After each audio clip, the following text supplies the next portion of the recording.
Hemelse Vader, baie dankie vir nog 'n geleentheid waar ons weer by mekaar is, rondom u woord. En ons wil 'n baie belangrike onderwerp vandag aanraak. En ons wil weer vra vir u teenwoordigheid deur u Gees, en laat die lig van u woord helder sal skyn. Ons vra dit in Jesus se naam. Amen. Baie welkom by hierdie, wat ek dink 'n baie aktuele onderwerp is. Wet en genade. Wet en genade. So die aktuele vraag wat ons nou moet beantwoord is die volgende. Wat sê die Bybel? Word ons gered deur genade alleen?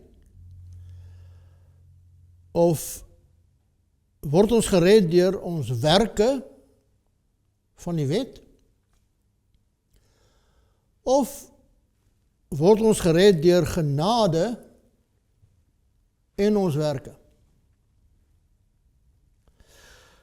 Met ander woorde, waar pas die 10 gebooie in die verlossingsplan? Of het dit eintlik niks daarmee te doen nie? Het ons enigstens nog nodig om die wet te hou? Vandag wil ons 'n bietjie dieper Bybelstudie doen. Ons het reeds in ons vorige studie gesien hoe die anti-christelike mag die wet van God en ook die 10 gebooie verander het. Maar daar's 2 dinge wat die Satan wil aanval en vernietig. Ja, die eerste ene is gehoorsaamheid aan die 10 gebooie. Maar daar is 'n tweede waarheid wat hy ook wil vernietig en ons moet dit nie vergeet nie. En dit is die waarheid oor regverdiging deur die geloof. Verlossing deur Jesus Christus alleen. Met ander woorde, hy verkondig dat die mens deur geloof en werke gered word, en nie deur sy geloof alleen nie. So kom ons vra vandag, wat sê die Bybel, want u het dit al gehoor. U het al gehoor, daar's weggedoen met die wet. U het dit al gehoor, waarskynlik van kansels af, die wet is aan die kruis genaal. Ons is nie meer onder die wet nie, maar ons is nou onder die genade. U het dit al gehoor, het maak nie saak watter dag ons die Here aanbid nie. En heel dikwels hoor ek dit ook, die Here sal verstaan. Die Here ken my hart, met ander woorde, die Here sal verstaan. En u het dit ook al gehoor, in die Nuwe Testament het ons 'n nuwe wet, en 'n nuwe gebod, dat ons mekaar moet lief hê. Nou, Jesus, was hy nie die een wat dit eintlik gesê het nie, Matteus 24:36, en Jesus antwoord hom, jy moet die Here jou God lief hê met jou hele hart, en met jou hele siel, en met jou hele verstand. En dan sê hy in vers 34 van Johannes 13, 'n nuwe gebod gee ek julle, dat julle mekaar moet lief hê. Soos ek julle lief gehad het, moet julle mekaar ook lief hê. So het hy nou vir ons 'n nuwe gebod gegee, los van die 10 gebooie? Of is Jesus eintlik hier besig om die Ou Testament aan te haal? Deuteronomium 6 vers 5. Daarom moet jy die Here jou God lief hê met jou hele hart en met jou hele siel en met al jou krag. So wat Jesus hier sê is eintlik nie nuut nie. Hy haal eintlik die Ou Testament aan. Dit was wel nuut vir hulle wat dit gehoor het. Nou in die Grieks is daar 2 woorde wat met nuut vertaal word.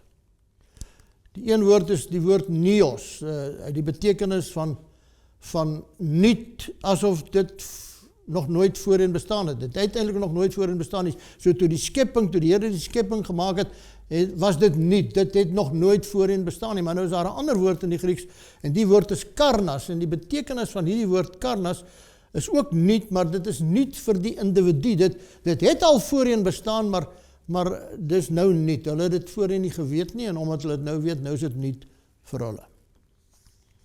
Johannes maak die betekenis eintlik baie duidelik hier in 2 Johannes 1 vers 5, hy sê, en nou bid ek u, uitverkore vrou, nie asof ek 'n nuwe gebod skryf nie, maar een wat ons van die begin af gehad het, dat ons mekaar moet lief hê.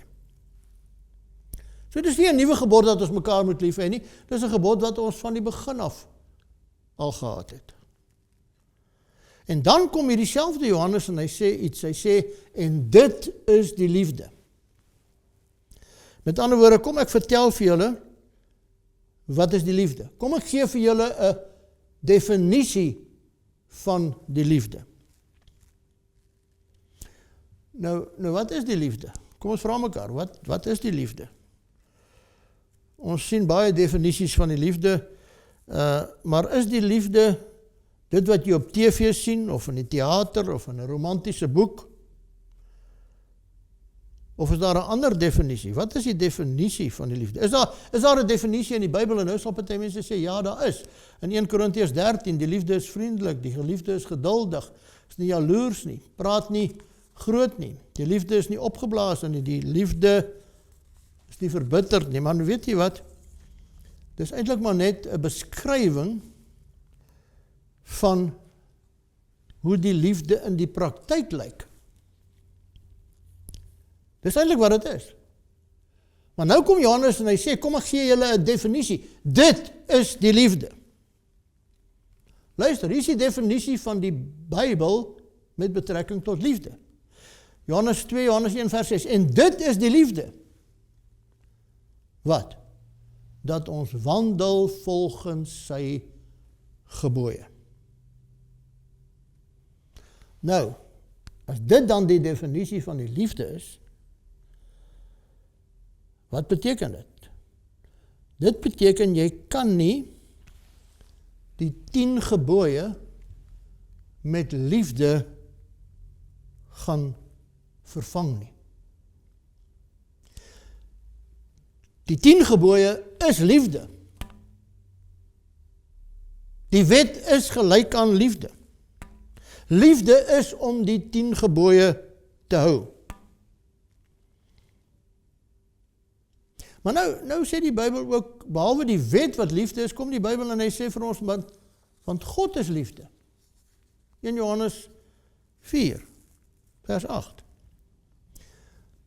Die wet is liefde en God is liefde. Nou, uit ons dae van wiskunde op skool, weet ons eintlik dat daar 'n model is, of 'n vergelyking wat 'n mens moet tref, en dit is naamlik dit, dat as ek hier 2 goed het, en hierdie ding is gelyk aan daai ding daar, maar hierdie ding is ook gelyk aan daai ding daar, dan sê die wet, die wiskundige wet sê dan dat hierdie 2 goed eintlik gelyk aan mekaar moet wees. Want hierdie een is gelyk aan dit, en hierdie een is ook gelyk aan dit, so hierdie 2 moet gelyk aan mekaar wees.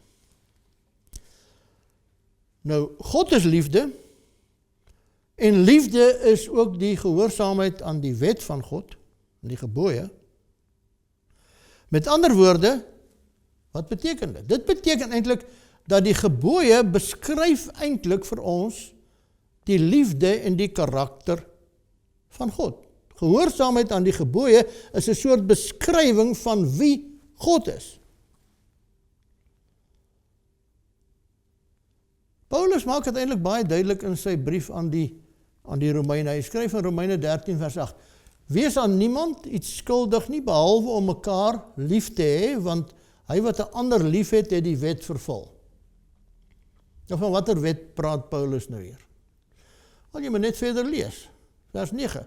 Want dit, jy mag nie egbreek nie, jy mag nie doodslaan nie, jy mag nie steel nie, jy mag geen valse getuienis gee nie, jy mag nie begeer nie, en watter ander gebod ook al word in hierdie woord saamgevat, jy moet jou naaste lief hê soos jouself. En dit sluit die Sabbat in. Almal word saamgevat in die liefde. Met ander woorde, tel al die gebooie bymekaar en dit is gelyk aan liefde. Daarom is die liefde die vervulling van die wet. Tel al die gebooie bymekaar en jy het liefde. Neem een van hulle weg en jy het nie meer liefde nie. Dis waarom daar staan, daarom is die liefde die vervulling van die wet. Hier word nie gesê dat die gebooie nie meer bestaan nie. Hier word eintlik gesê dat die gebooie die beliggaaming is en dat die liefde die beliggaaming is van die 10 gebooie. Watter gebod ook al, staan daar in vers 9. Nou kan jy verstaan, as jy een wegneem en dis nie meer liefde nie, nou kan jy verstaan, hoekom is die anti-kris se taak soveel eenvoudiger. Hy hoef nie weg te doen met al die gebooie nie. Hy hoef net weg te doen met een, want dan is dit nie meer liefde nie. En Jakobus bevestig dit, in Jakobus 2 vers 10. Want wie die hele wet hou, maar in een opsig struikel, het aan almal skuldig geword. Hoekom? As jy een breek, dan is dit nie meer liefde nie. Weet jy, dink mooi daaraan. Niemand het eintlik regtig 'n probleem met die wet nie. Het is eintlik vreemd om te hoor dat mense vandag sê, ja, maar daar is weggedoen met die wet en met die 10 gebooie. So, want die vraag is nou, as daar weggedoen is met hulle, kan ek hulle nou breek? En dan sê almal, nee, jy kan hom nie breek nie. Maar, dink nou net vir 'n oomblik logies saam met my. As hulle weggeneem is, maar ek mag hulle nie breek nie, dan is hulle mos nie weg nie. Of is dan nou met my brein iets verkeerd? Jy sien, die probleem is nie die 10 gebooie nie. Die probleem is iets anders. Jy kan op enige plek op aarde gaan, hulle sal vir jou sê, dis sonde om dood te maak.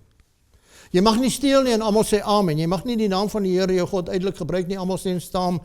Jy mag nie oorspel pleeg nie en almal sê ja. Maar die oomblik wanneer jy by die 4de gebod kom, by die Sabbat, dan sê hulle nee, daar is weggedoen met die wet. Daar is weggedoen met die 10 gebooie. Ons het nou net nodig om mekaar lief te hê. Ons is onder die genade, ons is nie meer onder die wet nie. Maar wat beteken dit om onder die genade te wees? Beteken dit nou dat ek vry is om die wet te breek omdat ek onder die genade is? Nee, sê hulle, jy kan nie die wet breek nie. Nou wat beteken? Dit beteken, my liewe broer en suster, dat die wet aan die kruis gespyker is, maar dat na die kruis het 9 van hierdie gebooie teruggekom.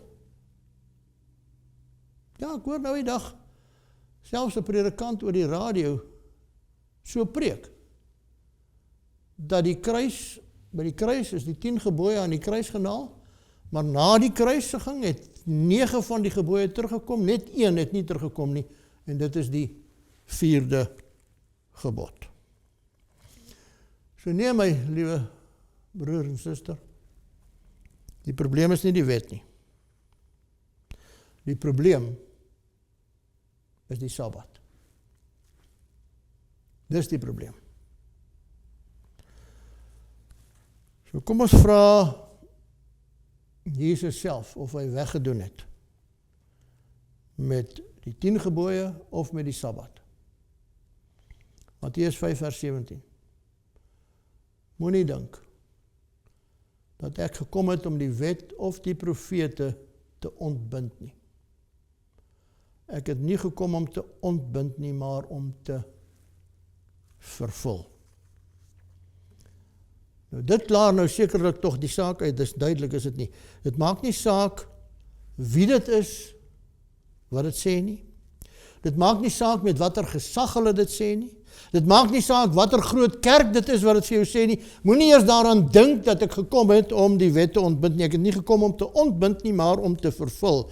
Jesus het gekom om die wet te vervul, om die wet te kom hou in my plek en in jou plek, omdat ek en jy nie in staat is om daar die wet regtig te hou nie. Ons kan nie volkome gehoorsaam wees nie. Hy het gekom om die wet in my plek, in jou plek te vervul. Hy het gekom om vir jou te sterwe. Hy het vir jou en vir my uit die dood uit opgestaan, hy het opgevaar na die hemel, hy is tans besig om vir jou en vir my 'n woning te berei. En dan gaan hy terugkom, om vir jou en vir my te kom haal, sodat ons deel kan kry aan die hemel en aan die ewige lewe. In die nuwe aarde en die nuwe Jerusalem. En as ek in hom glo, dan deel ek in daardie koninkryk, omdat hy alles in my plek kom volbring het, omdat hy die 10 gebooie in my plek kom hou het. Nou is die vraag, as dit dan so is, as Jesus dan die 10 gebooie in my plek kom hou het, is ek nou vry om daai gebooie te breek? Moenie eers daaraan dink nie, sê hy. Ek sê julle die waarheid. Nou as Jesus vir my sê, ek sê julle die waarheid, dink jy, dis die waarheid. Ek dink so. Want voorwaar, vers 18, Matteus 5, want voorwaar, ek sê vir julle, voordat die hemel en die aarde verbygaan, sal nie een jota of een titteltjie van die wet ooit verbygaan, totdat alles gebeur het nie. En dan hierdie, vir my persoonlik, skrikwekkende vers. Vers 19, want dus, elkeen dus, wat een van die minste van hierdie gebooie breek, en die mense so leer. Ek het die mense vir jare van 'n kansel af so geleer. Elkeen dus, wat een van die minste van hierdie gebooie breek, en die mense so leer, sal die minste genoem word in die koninkryk van die hemele, maar elkeen wat dit doen en leer, hy sal groot genoem word in die koninkryk van die hemele. En waarvan praat Jesus hier? Dis vers 19, wat sê hy? 21. Nou verduidelik hy dit, wat hy gesê het. Julle het gehoor dat daar aan die mense van die oudheid gesê is, jy mag nie doodslaan nie, maar elkeen wat doodslaan, moet verantwoording doen voor die gereg. Maar ek sê vir julle, dat elkeen wat vir sy broeder sonder rede kwaad is, verantwoording moet doen voor die gereg, en elkeen wat vir sy broeder sê raka, moet verantwoording doen voor die groot raad, en elkeen wat sê jou dwaas, moet verantwoording doen in die helse vuur. En dan sê hy verder, en julle het gehoor dat aan die mense van die oudheid gesê is, jy mag nie egbreek nie, maar ek sê vir jou, vir julle dat elkeen wat na 'n vrou kyk om hulle hart te begeer, reeds in sy hart met haar egbreek gepleeg het. Nou, Jesus sê nou nie hiermee dat jy iemand maar kan doodmaak, jy moet net nie vir hom kwaad wees nie. Of jy kan maar oorspel pleeg, jy moet net nie met begeerte na haar kyk nie. Dis nie wat hier staan nie. Dis hoe baie mense dit graag wil lees. So wil inlees. Weet jy wat is Jesus eintlik besig om hier te sê? Luister mooi. Luister mooi. Hy is besig om eintlik die volgende te sê. Jy sê jy hou die wet van God. En daarom het God nou 'n verantwoordelikheid om jou te red. Laat ek dit nou reguit vir jou sê. As jy vir jou broer kwaad is jy skuldig voor die wet. As jy hom 'n dwaas noem, is jy skuldig aan moord.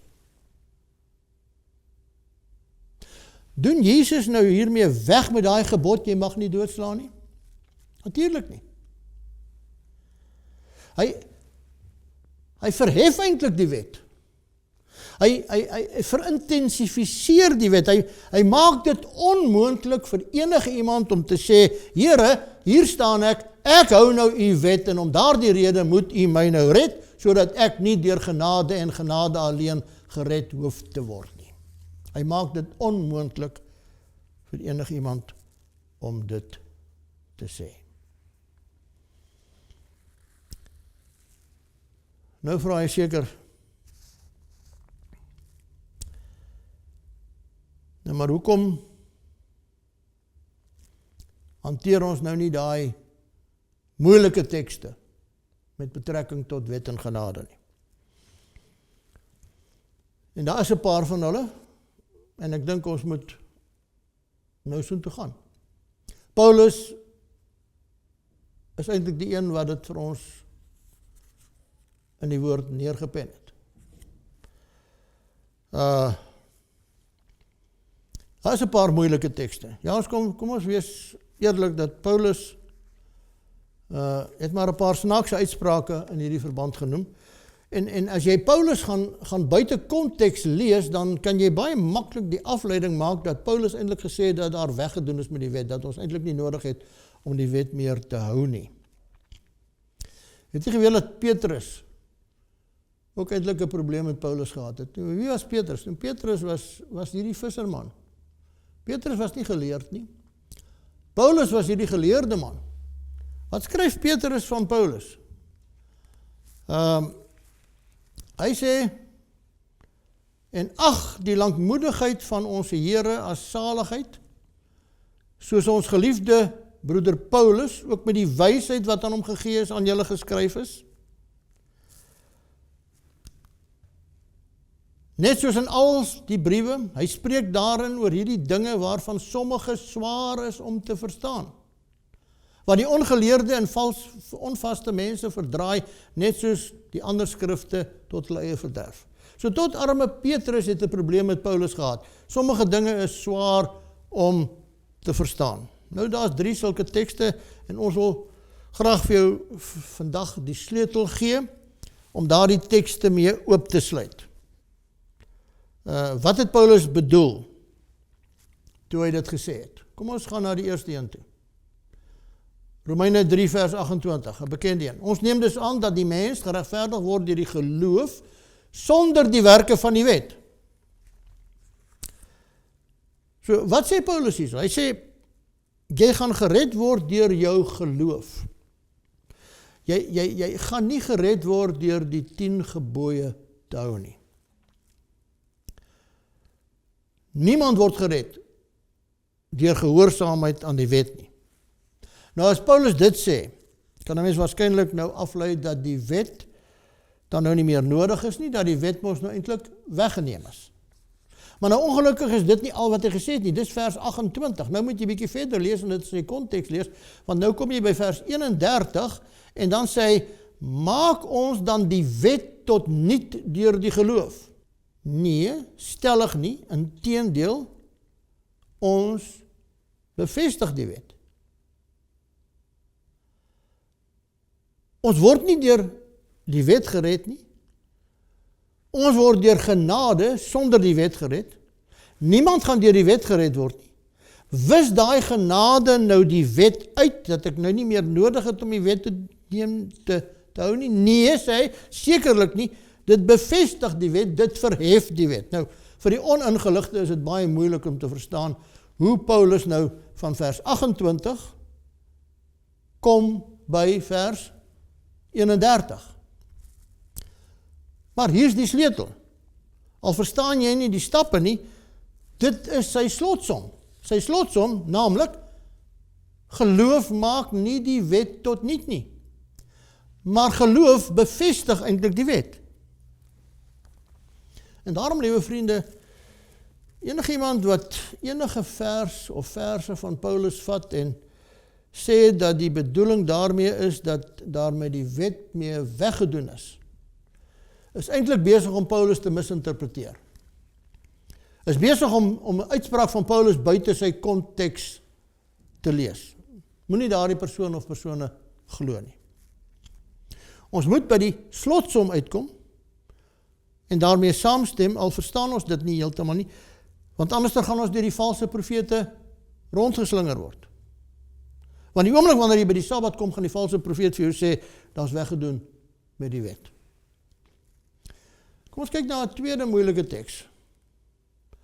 Romeine 6 vers 14, want die sonde sal oor julle nie heers nie, want julle is nie onder die wet nie, maar onder die genade. Julle is nie meer onder die wet nie, julle is nou onder die genade. Nou op die oog af lyk dit weer asof Paulus sê daar's weggedoen met die wet. As jy net daardie deel van hierdie teks gaan lees. Maar dit gaan onmiddellik Paulus se beginsel ondermyn, naamlik dat genade nie die wet tot niet maak nie. Met ander woorde, wat is dit wat hy hier sê? As ons nie meer onder die genade is nie, as ons nie meer onder die wet is nie, maar onder die genade, wat beteken dit? So kom ons help mekaar. Ek weet nie wanneer was u laas daar nie. Ek was nou al 'n paar keer in my lewe daar. En jy ry deur 'n snelstrik, en dis 'n 80 km snelstrik, en hy spring voor jou uit en hy sê vir jou, meneer, jy het 100 km/h gery. Het jy dit gery? Ek sê ja. Spoedgrens is 80, ja. Die wet sê 100, sê 80, ja. Jy het 100 gery, ja. Jy het die wet gebreek, ja. En hy begin om sy kaartjie te skrywe vir my. Op daai oomblik is ek onder die wet. Dan sien hy, daar agter op my sitplek, hier lê 'n Bybel, hy sê vir my, nou maar meneer, waar is jy op pad heen? Hy sê, ek sê nee, ek is op pad om 'n lesing oor 'n reeks Bybellesings te gaan hou by daai plek. En dan staan hy en hy kyk so, nou dit het nou nie gebeur nie, maar sê nou maar hy vat dan nou sy kaartjie en hy skeer daai kaartjie nou so voor my op. En hy sê vir my, meneer, ry maar, ry asseblief net versigtig verder.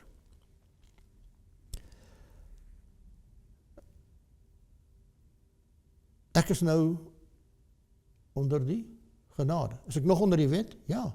Die wet is nie weg nie. Die wet is nie weg nie. Die wet is nog daar.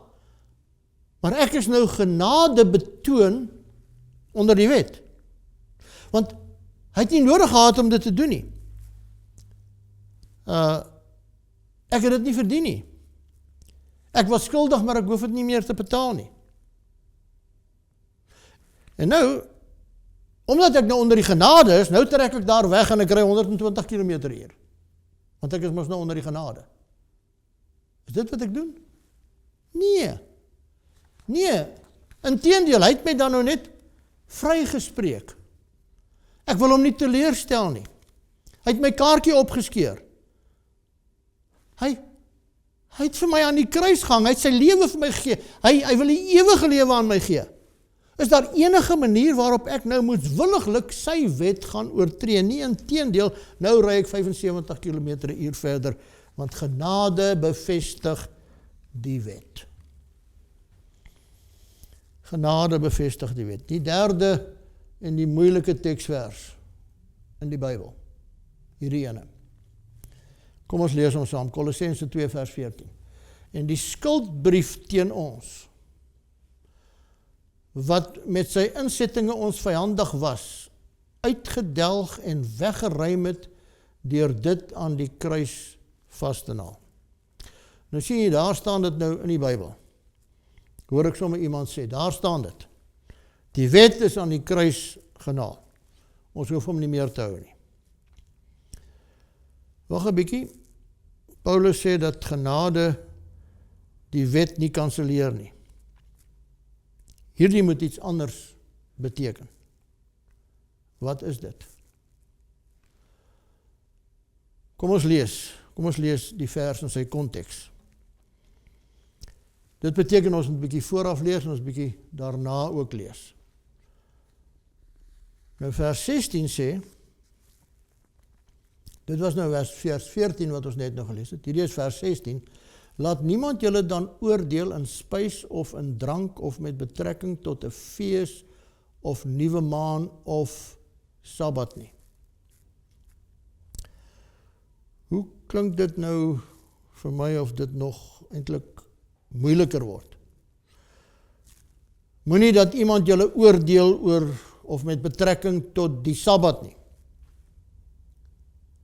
Die wet is weggeneem. Dit was 'n skuldbrief teen julle. Laat niemand julle oordeel oor die Sabbat nie. Het klink regtig asof die twee teksverse alles kanselleer wat ons eintlik tot hiertoe vir mekaar gesê het, of oor hierdie onderwerp gesê het. Maar wat is ons sleutels? Wat is die sleutels wat die Bybel vir ons gee? Paulus sê genade maak nie die wet tot niet nie. Jesus sê dat hy nie gekom het om die wet te ontbind nie. So, dit moet iets anders beteken. Dit moet iets anders beteken. Kom ons lees weer. Laat niemand julle oordeel in spys of in drank of met betrekking tot 'n fees of 'n nuwe maan of Sabbat nie. Wat? 'n Sabbat nie wat 'n skaduwee is van die toekomstige dinge. Wat 'n skaduwee is. Praat Paulus hier van sabbate wat skaduwees is, of praat hy van sabbate wat nie skaduwees is nie? Het klink vir my, hy praat van sabbate wat skaduwees is, hy noem dit dan. So, kom ons wees nou logies. As ek nou 'n bak het hier met geel perskes en rooi perskes en ek vra jou, geef my die rooies, gaan jy nou altyd vir my gee? Nee, jy gaan net vir my die rooies gee, want ek vra net die rooies. Met ander woorde, as Paulus praat van sabbate wat skaduwees is, dan praat hy nie van sabbate wat nie skaduwees is nie. So kom ons probeer nou vasstel, wat beteken die skaduwees? Wat is 'n skaduwee? Daarvoor sal ons nou na die Ou Testament toe moet gaan. Kom ons lees, Levitikus 23 vers 3. 6 dae lank kan werk gedoen word, maar die 7de dag is 'n dag van volkome rus. 'n heilige vierdag. Geen werk mag julle doen nie. Dit is 'n Sabbat van die Here in al julle woonplekke. So die 7de dag is heilig. Die Sabbat is elke 7de dag. Op hierdie dag moet jy saamkom om God te aanbid. Dit is 'n dag van toewyding. Ja, mens moet die Here natuurlik elke dag aanbid. Maar die 7de dag is spesiaal. Hy het hom gevat, hy het hom eenkant gesit, hy het hom geseën, hy het hom geheilig, hy het hom afgesonder, hy het hom vir jou gegee as 'n geskenk. So ons praat hier van 'n weeklikse Sabbat. En daardie weeklikse Sabbat lê in die hart van die 10 gebooie. Want daai weeklikse Sabbat herinner ons aan die Skepper God.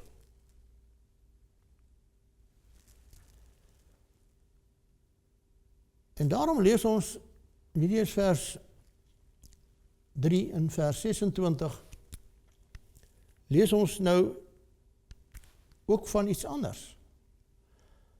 Luister mooi, maar op die 10de van hierdie 7de maand is dit die versoendag.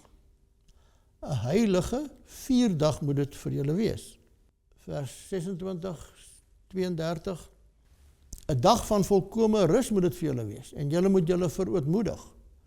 Op die 9de van die maand, in die aand, van aand tot aand, moet julle jul Sabbat hou. Hier is met ander woorde 'n ander Sabbat. Die 10de van die 7de maand, hoeveel keer is dit? Hoe dikwels is dit? Die 10de van die 7de maand. Eenmaal in 'n jaar. Hier is dus sprake van 'n jaarlikse Sabbat. In teenstelling met die weeklikse Sabbat. 2 Sabbate. Die weeklikse wat terugwys na die skepping, waarna verwys hierdie jaarlikse? Kom ons lees, vers 27. Maar op die 10de van hierdie 7de maand is dit 'n versoendag. 'n heilige vierdag moet dit vir julle wees. Dan moet julle verootmoedig en aan die Here 'n vuuroffer bring. 'n vuuroffer bring.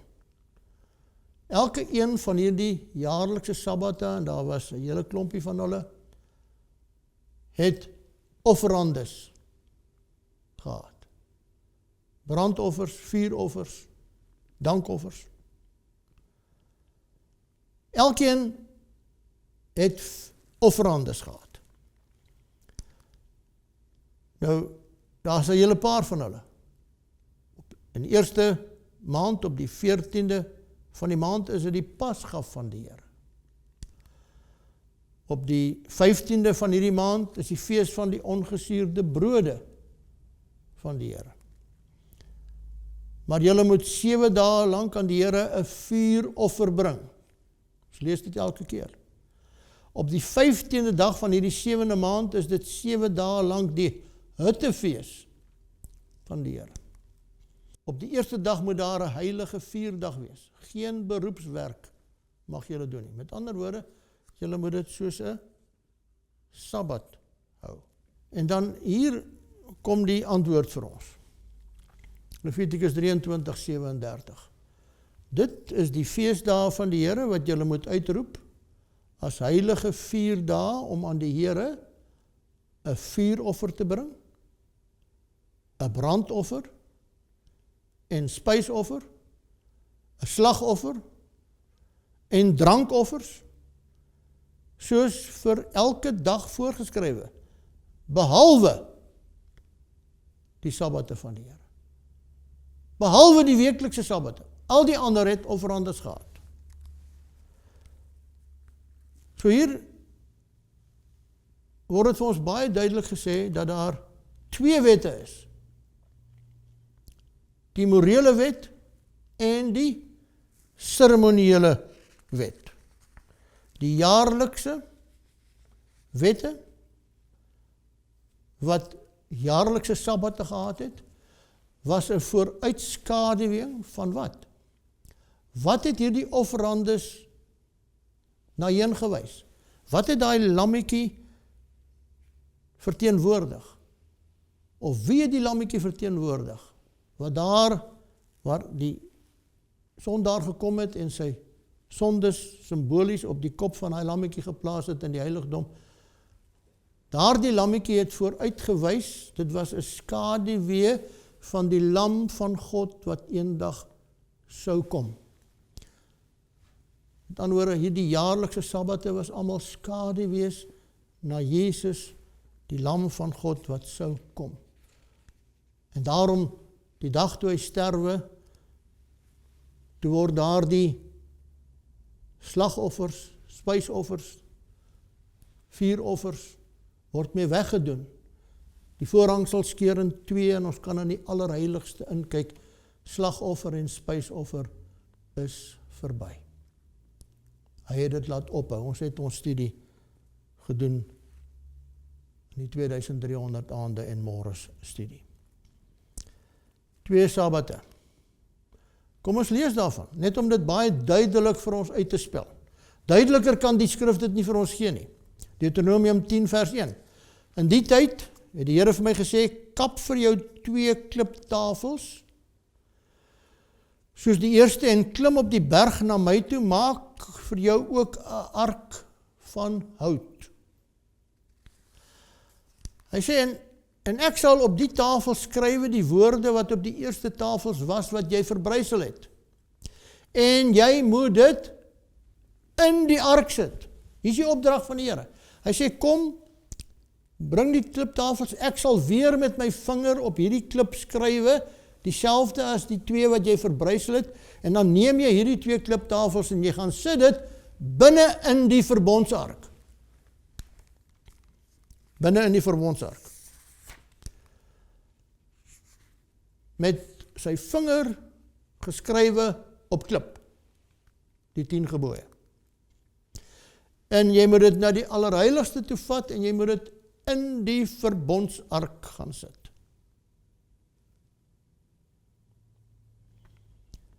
Binne in die verbondsark. Daar moet die 10 gebooie, die tafels van klip lees. En dan lees ons nou van iets anders. En toe Moses die woorde van hierdie wet klaar in 'n boek geskryf het, tot die einde toe, het hy aan die Lewiete wat die verbondsark gedra het, bevel gegee en gesê, neem hierdie wetboek, hy noem dit ook 'n wetboek, dis ook 'n wetboek. Neem hierdie wetboek en sit dit neer aan die kant van die verbondsark. van die Here, dat dit daar as 'n getuie teen julle kan wees. Dat dit daar as 'n getuie teen julle kan wees. Die Here kon dit eintlik nie duideliker vir ons gemaak het nie. Buitekant die verbondsark lê die geskrifte, die wette van Moses, die seremoniele wette. So 2 wette, die een geskrywe met die vinger van God op klip, binne in die ark. Die seremoniele wette deur Moses geskrywe met 'n pen en in 'n boek, en die lê buitekant die ark. So, hy sê dit sal 'n getuie daar teen julle wees. Dit sal die skuldbrief, daai wette sal daar lê, en dit sal met julle harte praat, en dit sal julle gewetens aanspreek, tot die dag dat die lam van God gekom het. So kom ons kom terug na ons studie toe. Kolossense 2 vers 13. Deurdat hy julle al die misdade vergeef het. Luister mooi. En die skuldbrief teen julle, wat met sy insettinge ons vyandig was, uitgedelg en weggeruim het deur dit aan die kruis vas te naal. So wat is hierdie skuldbrief? Wat is hierdie insettinge wat ons aangekla het? Niks anders as die seremoniele wette nie. En daai skuldbrief is weggeruim, dis aan die kruis genaal. So wat is aan die kruis genaal? Die skuldbrief, die seremoniele wette, al die offerandes. Ons hoef nie meer te offer nie, want die lam van God is vir ons geoffer. Offerandes is verby. So die 2 wette, die morele wet, die seremoniele wet, ons moet hulle uitmekaar uithaal om te verstaan presies wat gaan hier aan. Paulus is dus nie hier besig om aan die 10 gebooie te praat nie. Hy praat van die seremoniele wette. Dis wat aan die kruis genaal is. Nie die morele wet, die 10 gebooie nie. Jy sien my broer en suster, liewe vriende, God kan nie verander nie. Sy wet verander ook nie. Want sy wet is sy karakter. Daai wet is die spieël waarin jy en ek elke dag kyk. Daar sien ek, in daai spieël sien ek eintlik hoe ek regtig lyk. Jakobus praat, hy sê in vers 23, want as iemand 'n hoorder van die woord is en nie 'n dader nie, die is soos 'n man wat sy natuurlike gesig in 'n spieël sien, want hy sien homself en gaan weg en vergeet dadelik hoe hy gelyk het. Maar hy wat diep insien in die volmaakte wet van die vryheid en daarby bly, hy sal, omdat hy nie 'n vergeetachtige hoorder is nie, maar 'n dader van die werk, gelukkig wees in wat hy doen. So dis baie duidelik dat as jy voor 'n spieël gaan staan en jy het 'n merk hier aan jou gesig, daai spieël kan daai merk nie vir jou uithaal nie. Wat doen die spieël? Wat is die funksie van die spieël? Die funksie van die spieël is net om vir jou te sê, jong, daar's 'n kol op jou gesig, daar's water. Gaan was jouself.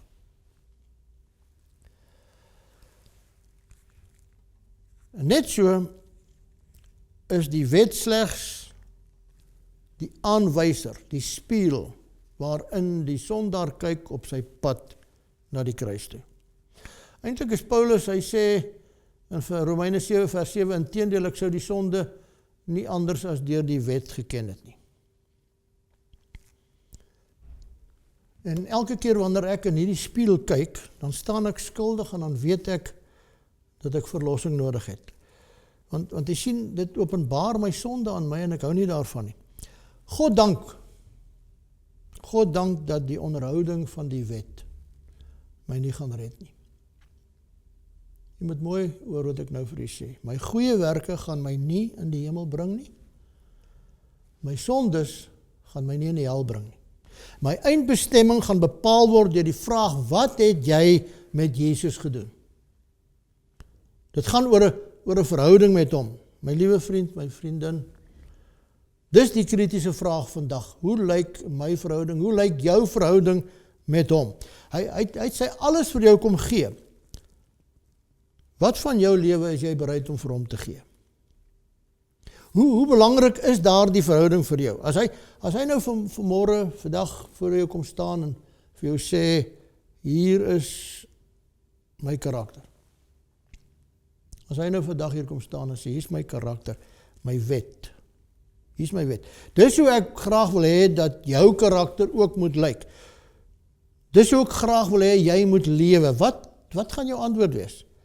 Gaan jy ook vir hom sê, Here, maar jammer, ek dink die wet is uitgedien. My predikant het dit nou die dag van die kansel af gesê.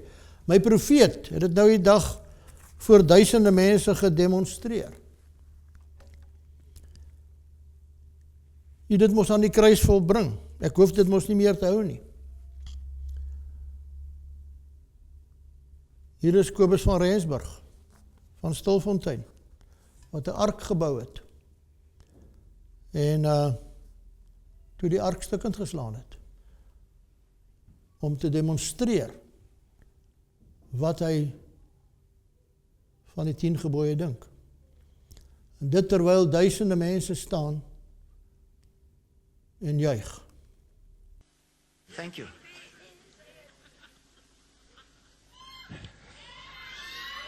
No more.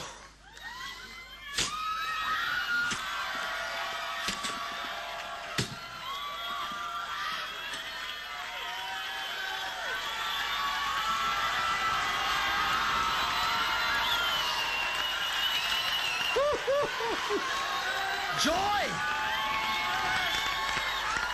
Oh, Jesus, help me. Well, can you take it?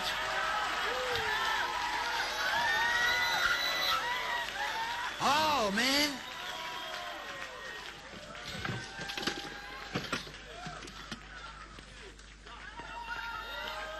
No more. The Panamera, no more. Starboy Aaron, no more.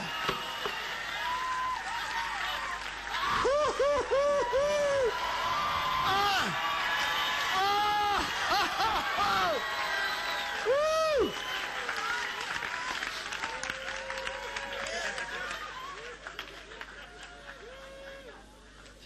Break the thing. Sure. Break it. Break it. Break it. Oh my goodness.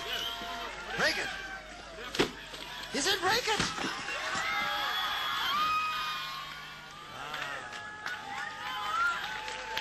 Obedient. When I chopped that first thing, attacking that dragon, oh, forgive me. Het jy gehoor wat hy sê? When I chopped that first thing, attacking that dragon. Die 10 gebooie. Gaan dit die antwoord wees? Of gaan hy sê, Here, dankie. Dankie vir die groot genade. Wat wil u hê moet ek doen? Uit dankbaarheid sal ek u lief hê. Ek sal geen ander gode voor my aangesig hê nie. Nie my besittings nie, nie my geld nie, nie my liggaam nie, nie my werk nie. Here, ek sal u naam eerbiedig gebruik. Ek sal nie bystaan waar dit gedoen word, oneerbiedig nie. Ek sal luister as jy vir my sê, die 7de dag is die Sabbat dag, ek sal dit eerbiedig, ek sal dit heilig. Here, ek sal u gesag oor my lewe aanvaar, ek sal nie my broer of suster onnodig verkleineer nie, ek sal nie agter hulle rug van hulle praat nie, ek sal nie onnodig vir hulle kwaad word nie, ek sal nie na 'n ander man se vrou kyk of na 'n ander vrou se man kyk om hulle te begeer nie, ek sal my naaste nie verneek nie, ek sal nie halwe waarheid vertel nie, ek sal tevrede wees met wat ek het. Dis mos die 10 gebooie, is dit nie? Dis mos die 10 gebooie. God dank dat dit my nie hoef te red nie. God dank. Maar ek het elke dag nodig om my afhanklikheid teenoor my Skepper en my Verlosser te erken en te sê, dankie Here vir die 10 gebooie, dit bring my elke oggend, elke aand op my knieë voor die kruis. Dankie vir die genade waardeur ek gered kan word. Dankie Here vir die wet, want sonder die wet het ek mos nie genade nodig nie. Het jy gehoor wat ek sê? Ek dink nie het gehoor wat ek sê nie. Sonder die wet het ek mos nie genade nodig nie. Sê my, wat wil jy met genade doen as daar nie 'n wet is nie? Dan het jy mos nie daai genade nodig nie. Maar nou sê die Bybel, sonder die genade sal ek nie in die koninkryk van God kan aangaan nie. Here, ek wil U gehoorsaam. Want U sien, gehoorsaamheid gaan die toets wees. Gehoorsaamheid aan die wet van God gaan aan die einde van die dae die toets wees. Woorde en belydenisse gaan nie genoeg wees nie. Die ware bewys is gehoorsaamheid. Jy sien hierdie bufferplakkers op die karre, glimlag as jy Jesus liefhet, waai vir my as jy Jesus liefhet, blaas jou toeter as jy Jesus liefhet. En dan kom die Here en hy sê nee, as julle my liefhet, bewaar my gebooie. Jy sien, liewe vriende, en dit is wat meeste mense vandag nie wil doen nie. Want indien hierdie liefde geen verdere eise aan my stel nie, behalwe dat ek my hand moet waai of dat ek my toeter moet blaas, dan sien ek kans om lief te hê, maar as hierdie liefde my lewenstyl ingrypend gaan verander, dan sien ek nie kans vir hierdie liefde nie. Dan is dit te veel gevra. Jy sien, ongelukkig soek meeste mense vandag nie die waarheid nie. Hulle soek na 'n egale, gemaklike, gerieflike godsdienst wat hulle sal toelaat net om te lewe soos wat hulle wil lewe, maar nog steeds die versekering het dat hulle hemel toe gaan. Een van die kragtigste tekste in die Bybel oor hierdie saak kry ons in 1 Johannes 2, vers 4. Hy wat sê ek ken hom en sy gebooie nie bewaar nie, is 'n leienaar en in hom is die waarheid nie.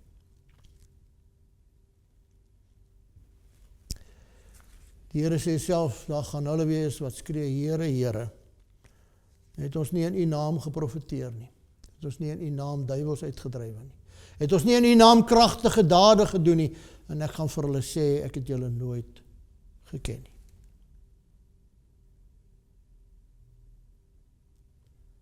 Gaan weg van my.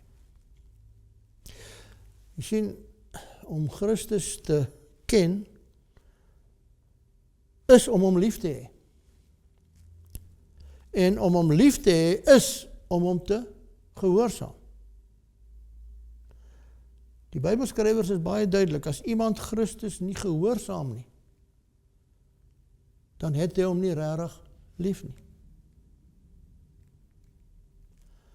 En Johannes het dit eintlik uitgespel, en dit is die ewige lewe, dat hulle U ken, die enige waaragtige God en Jesus Christus wat U gestuur het. Om te ken en lief te hê en om te gehoorsaam, is die 3 elemente van die Christenlewe. Ek ken hom, ek het hom lief en daarom gehoorsaam ek hom. Saamgebind. En daarom kon hy dit opsom. En dit is die ewige lewe dat hulle U ken, die enige waaragtige God en Jesus Christus wat U gestuur het. En dit is die liefde, want dit is die liefde tot God, dat ons sy gebooie bewaar en sy gebooie is nie swaar nie. My liewe vriende, die antichrist wil alles verander. Maar ons gebed behoort eintlik te wees, Here, hou my naby aan U kruis. Hou my naby aan die wet. Gee dat ek u sal volg waar u my ook al gelei. Dankie dat u my lief gehad het. Dankie dat u vir my gesterwe het. Ek wil u lief hê. Wat wil u hê, moet ek vir u doen. Want u sien, daar's 2 teksverse amper aan die einde van die Bybel. Amper die laaste verse in die Bybel, maar ek dink is nodig dat ons dit saam lees. Want ek betuig aan elkeen wat die woorde van die profesie van die boek hoor, as iemand by hierdie dinge byvoeg, sal God oor hom die pla byvoeg, waarvan in hierdie boek geskryf is. En dan die volgende vers. En as iemand iets van die woorde van die boek van hierdie profesie wegneem, dan sal God sy deel wegneem uit die boek van die lewe en uit die heilige stad en uit die dinge waarvan in hierdie boek geskryf is. Mag die Here ons daarvan bewaar. Hemelse Vader, baie dankie dat u woord vir ons meer lig gegee het vandag op hierdie ernstige vraag. Waar pas genade in die wet in? Dankie Here dat ons eintlik besef dat ons uit genade en genade alleen gered sal word. Dat die wet ons nie sal red nie. Maar omdat ons u so lief het, wil ons u graag gehoorsaam. En as u gesê het, dit is my wet, dit is my 10 gebooie, doen dit en jy sal lewe. Here, dan wil ons dit graag uit liefde en uit dankbaarheid vir u doen. Help ons Here, is ons gebed in Jesus se naam. Amen.